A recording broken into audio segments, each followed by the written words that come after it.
Find the coordinates of the point which divides the join of -1, 7 and 4, -3 in the ratio of 2:3 నాన్న.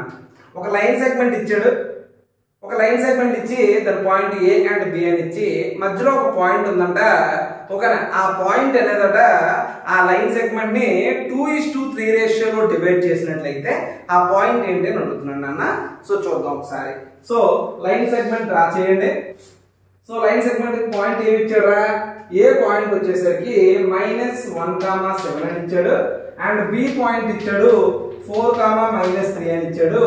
ఈ రెండింటి మధ్యలో ఏదో ఒక పాయింట్ ఉంది, పి అనే పాయింట్ ఉందంటే ఈ రెండింటిని ఏ రేషియోలో డివైడ్ చేసిందంట, 2:3 రేషియోలో డివైడ్ చేసిందని చెప్పేసి చెప్తున్నాడు రా నాన్న. ఇది x1, ఇది y1 రా, ఇది x2, ఇది y2 రా. ఈ రెండు మనకి m:n రేషియో రా.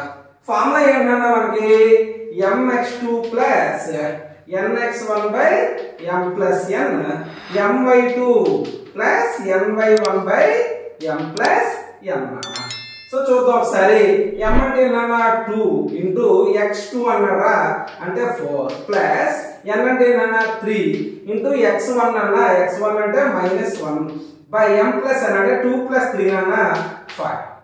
అదే సేమ్ వే m అన్న అంటే 2 ఇంటూ y2 నాన్న -3 ప్లస్ n ఇంటూ n అంటే 3 నాన్న ఇంటూ y1 నాన్న, y1 అంటే నాన్న 7 బై m ప్లస్ n అన్న 5 నాన్న. Right, 2 4s are 8 minus 3 into -1 అంటే 3 నాన్న బై 5 నాన్న బై 2 3s are నాన్న -6 ప్లస్ 3 7s are నాన్న 21 నాన్న బై 5 నాన్న. 8 - 3 అంటే నాన్న 5 by 5 and 15 by 5 నాన్న. 5 క్యాన్సిల్, 5 1s 5 3s నాన్న. రేషియో ఏమొచ్చిందిరా, రేషియో కాదు పాయింట్ ఏమొచ్చింది 1, 3 అనే పాయింట్ వచ్చిందిరా. అంటే పి అనే పాయింట్ ఏంటన్నా 1, 3 నాన్న. అంతే.